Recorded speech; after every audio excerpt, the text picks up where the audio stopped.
Hi there, and welcome to the daily chapter reading of Some of It Was Real. Mom glares until I look away. You don't have to be the psychic to wonder if she just lied about my birth parents' plane crash. Her body language, the neck touching, pursed lips, hell, even Thomas, who I'm sure has spent the past year studying the tools of a psychic's trade, must have registered it. But Hannah Young has always been brutally honest, no matter the consequences. I recall her losing old friends over issues of morality, and she never spared my feelings when she lectured about doing the right thing. Thomas' questions felt invasive, insulting, and her physical reactions were pure discomfort. Mom dismisses me. Get settled in your bedroom, dinner will be in half an hour. Tires screech. She thinks we are going to share a room. I wouldn't want to be disrespectful, Thomas smoothly says. He sweeps Chris, who has been winding around Moose's legs, into his arms. I can sleep in the guest room or on a couch. Mom waves a hand to reject the idea. Wes and I lost influence on Sylvie's life and respect for her decisions a long time ago. When Dad took me fishing, I'd repeatedly ask if it hurt the steelhead when we removed the hook. Dad always said no, but as Mom's barb sinks into my flesh and I pull free, I'm sure it did. I hide my flinch, remember, as we leave the kitchen, that it was my idea to come here, that Hannah's acid tongue has brought Thomas, whose goal it is to bury me alive, to my defense. Yesterday, I never would have thought that possible. On the stairs, my palm glides along polished wood I once slid down. Photos dot the wall, Mom's extended family at a reunion lined in perfect rows with only the hint of a smile, as if life, even at a picnic, was a serious business.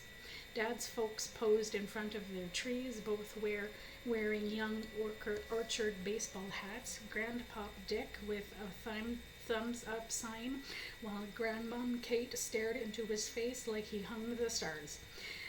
They died within a month of each other. Halfway up the stairs is Mom and Dad's wedding portrait.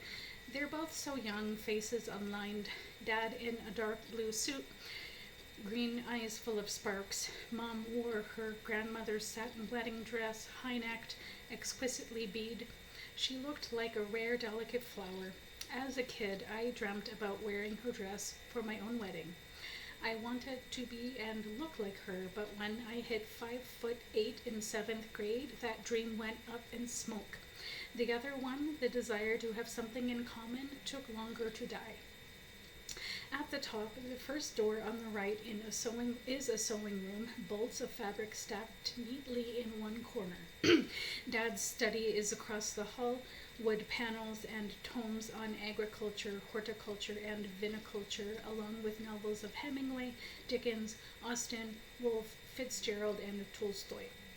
When I needed to get away, I'd curl on the tweed couch while Dad worked, look at photographs of flowers and trees. I dove into the classics when I got older, tales of Gatsby's Green Light, feminism, Russian counts, and the Spanish Civil War. In this room, I almost belonged. Narrow steps to the right of the study's door lead to my parents' bedroom. Goose flesh breaks along my arms as I approach. Buried recollections slip through cracks. Mom in a leather chair, knitting needles clacking as she waited outside the bathroom for an apology. My memories are a nest of spiders suddenly caught in bright light. They skitter to dark corners. Where does that go? Thomas asks with a nod at the staircase. My folks' room. The door beyond the stairs opens to my old bathroom, black and white square tiles, a tub, and a pedestal sink. My bedroom is across from it, door shut. I'm certain it's been renovated, now an innocuous guest room. Still, nerves jitter. She wouldn't leave my collection. Mom isn't sentimental, and Dad has no voice inside this house. Moose noses my hand. I reach for the knob, say ta-da for comic effect, and swing the door wide. Nothing has changed, like I packed my duffel and left yesterday. The double bed has the same white comforter dotted with pink dahlias, my favorite flower. Mom let me order it from a catalog when I was 7 or 8, and I refused to get a new one when the seams frayed. The furniture is simple: a pine dresser, matching mirror, and a desk, all made by Dad. Gauzy curtains are held back from the large picture window on the far wall with yellow ties. Blue ribbons from diving competitions dot the cork board above my desk, along with photos of Holly and me, homecoming dances, basketball games, paddleboard adventures on the river, camping trips beside glacial lakes. I see those photos, this room, through Thomas's lens, a normal childhood. Was it?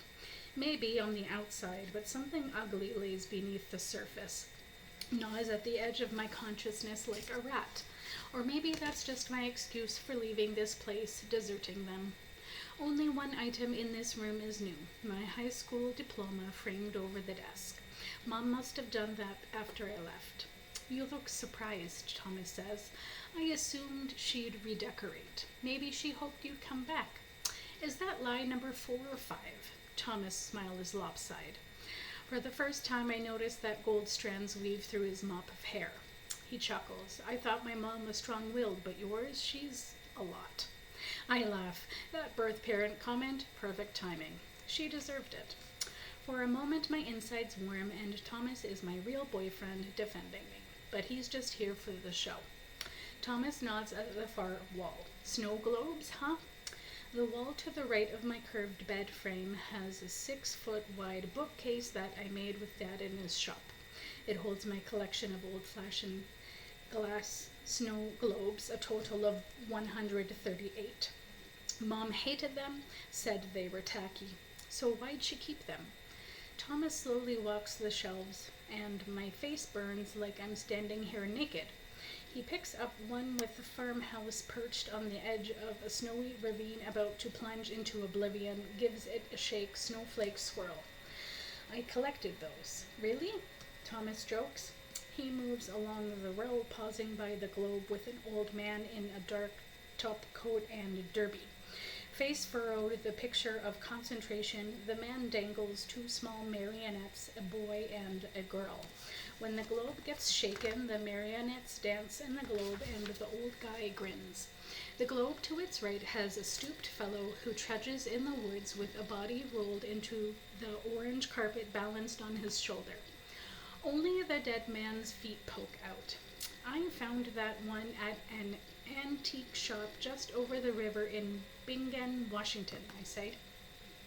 Thomas picks up the globe at the end of the row. The woman inside holds an infant with both hands, about to drop her bundle of joy into a well. Usually people collect cheap plastic ones from States, he notes. These are kind of macabre. I itch to take the globe he holds, set it back on the shelf. I prefer original. They were all I wanted for birthdays, Easter, Christmas. Why? I don't know. Just a weird kid thing. Thomas returns the globe. I reach out, adjusting it so it matches the others. Thomas asks, why do you tell Hannah I'm your boyfriend? She might not have let you in otherwise. Mom isn't a fan of the fake news. Obviously, you'll sleep on the floor. Obviously, your mom is Japanese. I smile. Obviously. Your dad? White as snow. They can tell you their love story over dinner. It's more of a merger. Are you okay? He's pretty good at acting like he cares. Why wouldn't I be? My parents lost their influence on my life a long time ago. How does it feel to be here? Like a snake trying to fit into the skin I shed years ago. His eyes pin mine. She lied about the plane crash. Acid pools inside my gut.